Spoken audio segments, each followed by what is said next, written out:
Hey everybody, it's Tiffany here, and I am so excited to introduce you guys to yet another one of our wonderful Tac-Con trainers. Now we are meeting Mr. Steve Moses. And Steve, for those who don't know you, maybe give us a little bit of background on you and what your training resume looks like. Yes, ma'am. My name is Steve Moses.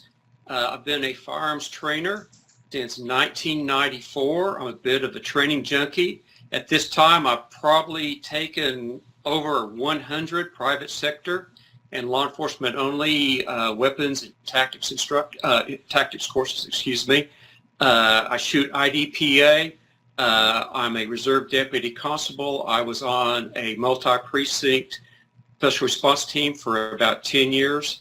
I'm just a certifiable training junkie. One of the things that I very much like to do is to help men and women of all ages better prepare themselves for that day that we hope that never comes.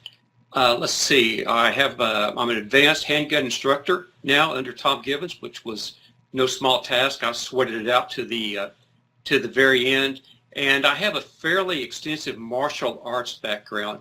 I trained very heavily in the martial arts when I was in college and when I was a young adult. And then there was probably about a 25-year gap and picked it back up when I was almost 60 years old. Which is a perfect segue into what you're going to be teaching at TACCON this year. So tell us about martial arts for middle agers.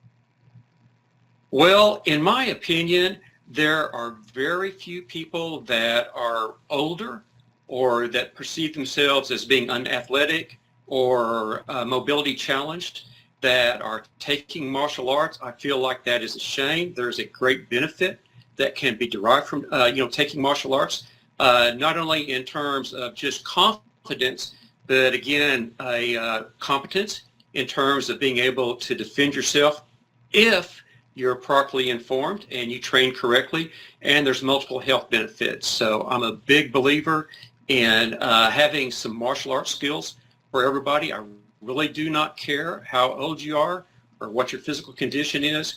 We don't always get to dictate how the fight comes to us, and that ability to defend ourselves long enough to create space to disengage or perhaps get to a concealed handgun, I think that's a very, very valuable skill.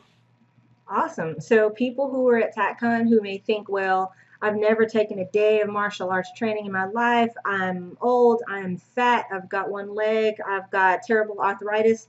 None of those folks should come to your class, right? Most of those things describe me, and I still go to class. No, absolutely, absolutely. One of the biggest things that I think is an obstacle is just a misconception or not understanding of how martial arts actually are. There's a multitude of disciplines. There's a multitude of information out there on the internet.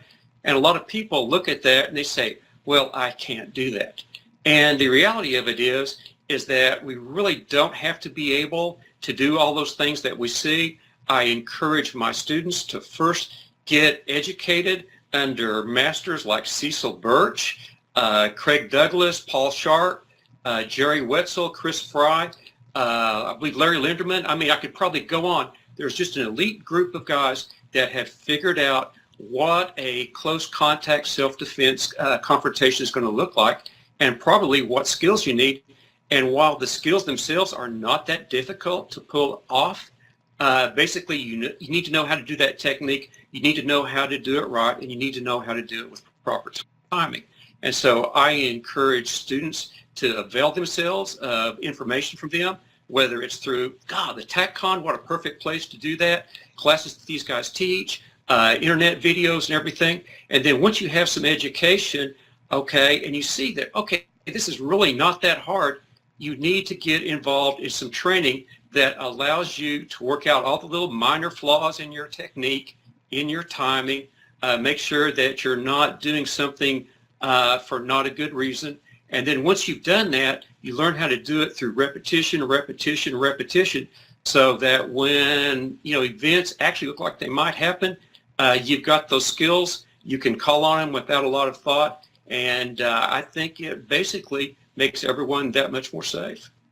And it sounds like your 2-hour block at TACCON would be a perfect way for anybody who's been wondering whether they're physically able to take martial arts courses to kind of, dip a toe in the water, test it out and see what they think. And maybe you can introduce folks to ways that they can get the best benefit from martial arts training without endangering themselves or, making sure that they're safe. Absolutely. When I resumed martial arts at age, I was actually 59. I had attended a Craig Douglas VCAS course, and I just got my butt handed to me. And I talked to Craig afterwards, and I said, hey, what should I do? And he goes, you need to take a BJJ class. You need to get yourself in some compromised positions.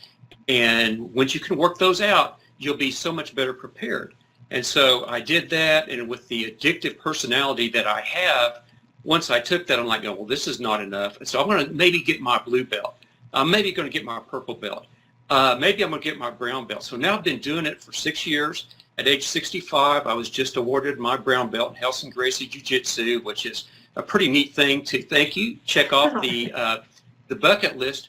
But having said that, I started class after having 2 lumbar fusions with a severely arthritic shoulder, and I have a bulging disc both in my neck and in my lower back, and I am still able to perform techniques.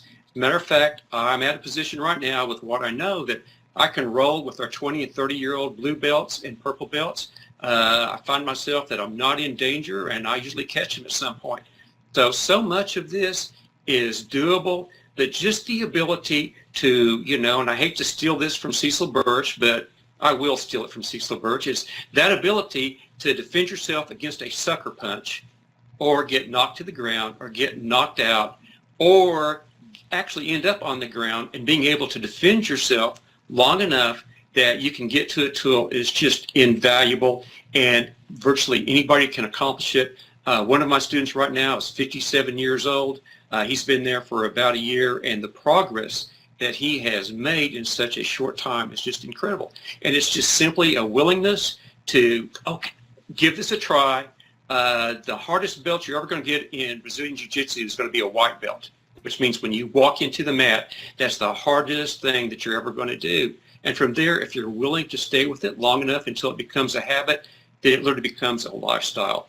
And it's something that you think about, and it helps you make good health decisions. So I can just think of all of these positives. In this particular class, we're going to talk about what a close range physical attack is liable to look at, the ways, the different martial arts and why some are preferable to others, the importance of getting educated under those gentlemen that I just mentioned, and then I'll show you a few moves that I think they should, try to work on. We'll get a little bit of hands-on stuff there just to see how this is done. And then from there on, we might talk about how to select a school that is more appropriate to people that are older or have, physical challenges of some sort. And I think in 2 hours we can, get some good information conveyed. That's great. So, folks, if you want to take Martial Arts for Middle Agers from Steve Moses, that class is offered on Sunday afternoon at 3 o'clock in the Hand-to-Hand Bay. And before we go, Steve, one last administrative note. As you know, almost everybody at TACCON is going to be armed and hot. So how should folks, in what state should folks have their gear when they come to your class? I would like them to bring a range bag.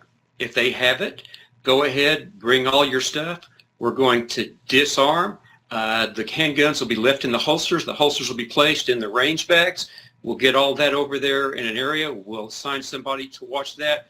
We'll actually do a little bit of frisking and just make sure that nobody shows up with a belt knife or a neck knife or tiger claws or shurikens or whatever.